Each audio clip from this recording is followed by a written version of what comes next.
Welcome back everyone to Self-Serving Skillet. Today we're going to make a single serving of marinara sauce, or as close as we can, with the smallest jar of whole peeled tomatoes I could find.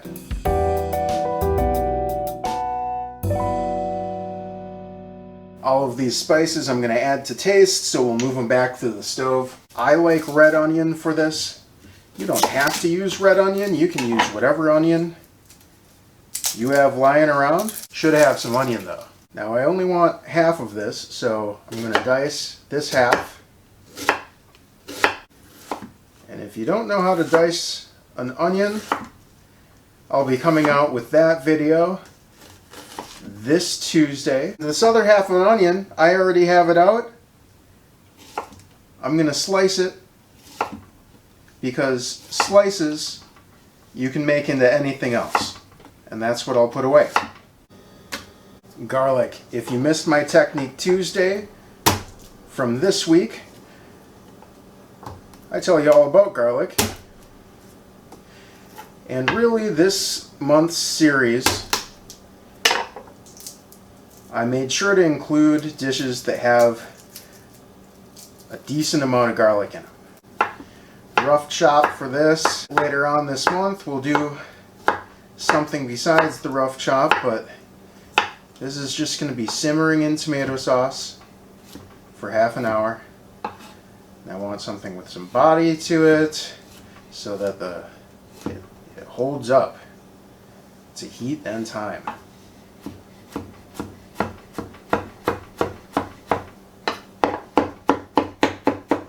I definitely recommend whole peeled tomatoes. It's really a mark of quality as far as canned tomatoes go. This is the smallest can of whole peeled tomatoes that I could find. And the rim is still large enough to get an immersion blender. Down inside there you can dump the entire thing into a regular blender. Me, I like my sauce a little bit rustic, so you can either smash your tomatoes in your hands like this, or dump the whole thing into the pot, smash it up while you're cooking it. All done with our prep. We're going to turn this burner on to a medium heat. Olive oil doesn't like a lot of heat, but you can get up to maybe 350 Fahrenheit, about 175 Celsius.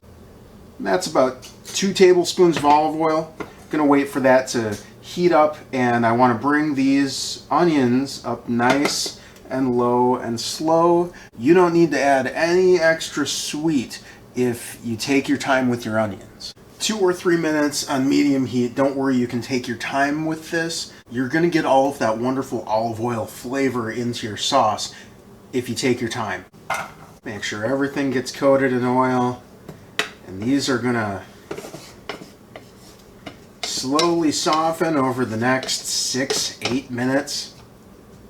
After about 6-7 minutes on a medium heat, these onions are smelling really good. Onions are packed with sugar, but we just need to unlock it. And the reason being that sugar molecule is so big that it just completely bypasses our taste buds. So when we break that large sugar molecule down, our tongues can read it as glucose. At this point we want to add our garlic, and we're going to follow the same rules. Nice and low and slow until fragrant, until it smells good, and then we'll add our tomatoes. The other thing that I like to add right now so that it gets fragrant is my oregano, and I'm just going to go in with about a teaspoon. It's been about 1.5 minutes, and that garlic is smelling really good, and that's what you want. This is an aromatic, so how it smells is how it's going to taste. So I'm going to stop that particular cooking process by going in with my tomatoes, and I'm just going to mash them with this spatula here. And if this is too much, you can always do it before, but this is going to be on the simmer for half an hour. And I really don't mind. And while we're waiting on this, we can make something to go with our marinara sauce. Now you might remember from previous episodes that I don't really love pasta. What I do love is a very well-intentioned pasta dish that sort of knocks my socks off. But in general, I don't love it enough to seek it out. So Curtis, what are you gonna make with your marinara sauce? Zucchini Parmesan. I'm gonna remove the stem and slice lengthwise. I want to take out these seeds in the middle because those contain a lot of moisture around the seeds. Now you can compost this, you can blend it up and put it in a smoothie, you can blend it up and put it in your sauce. I think that'd be a great idea. What I'm going to do right now is just put it away and use it in some sort of a veggie scramble. You have this little zucchini canoe here, and you can bread this, fry this, bake it, whatever you need to do, and fill this canoe part with the marinara, little cheese over the top, melt that. It's going to be delicious. I'm going to show you something else here.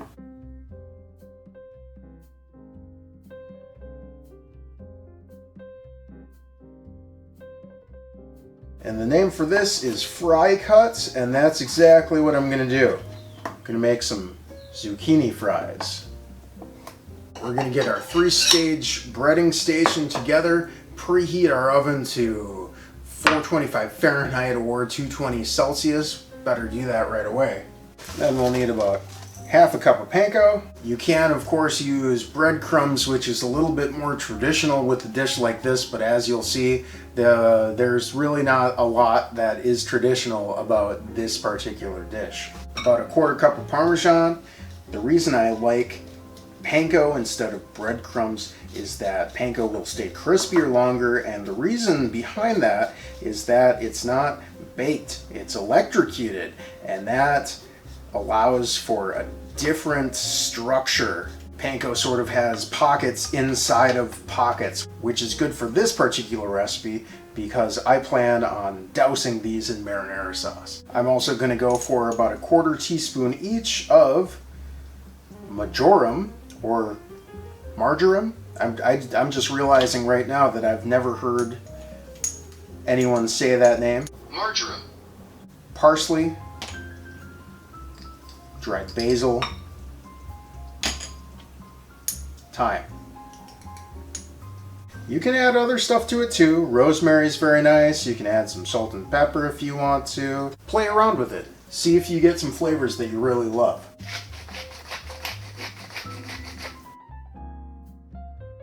And for my other 2 stations, about a quarter cup of all-purpose flour. Gonna add just a pinch of salt to that as well. And an egg. You can always add more eggs as needed. I'm gonna start with 1. From here on out, it's simple. Dry hand, wet hand. I'm gonna put my zucchini in my flour. And I cut these a little long for what the bowl is, but that's fine. It's just fine. Drop it in, the egg. Use my wet hand to get that coated in egg, and drop it in my panko. And I'll use my dry hand to sort of throw the panko around on top of it, and once it's coated, I can pick it up.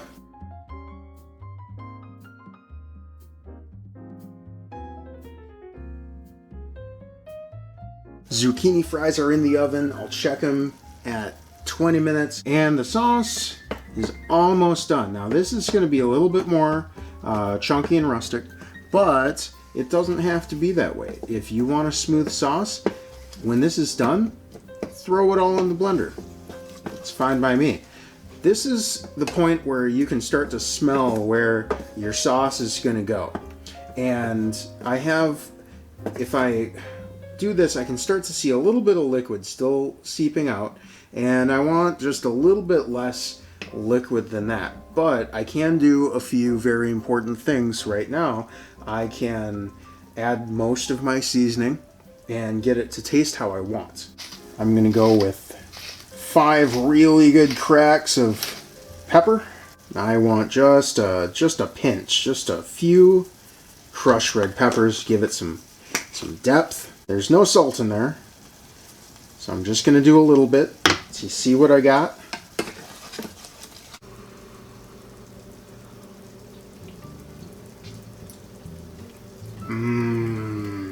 I thought thought I was going to need more salt than that. I absolutely don't. I got fooled. I got bamboozled by whole peeled tomatoes. That's all it says on the front, and I need to practice what I preach because I'm always telling people, read the label, read the label, read the label, and it says per serving 180 milligrams of sodium, and guess what? There are 7 servings in this teeny tiny can. So that means 7 times 8, 56. There's 56% of your salt in this can here. So be careful and read the label. This is also the point where you can add a vinegar if you feel like it needs it. Balsamic would be very nice, red wine vinegar, but it doesn't. It's acidic enough. You can continue to chop up those tomatoes if you want them chopped any finer. Your sauce is your own. Make it the way that you want. Use this as a blueprint and keep going from there. And that is how I like my marinara. It's not too runny. It's going to stick to whatever you'd like to serve it with very nicely. I have here about a 1/4 pound of whole milk mozzarella. This is really my favorite pizza cheese, and I'm going to cut this up into some cubes. The smaller the cubes, the easier it will melt. And now my fries are ready from the oven, and I'm going to take an oven safe plate and sort of just lay them over each other like we're making a little campfire. I want a little sauce. Sauce them up.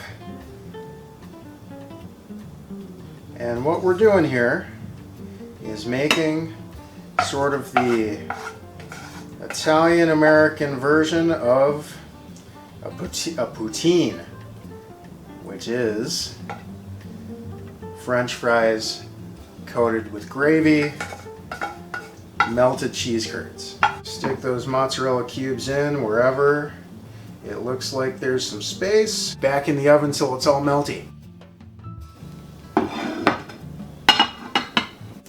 Little torn basil over the top.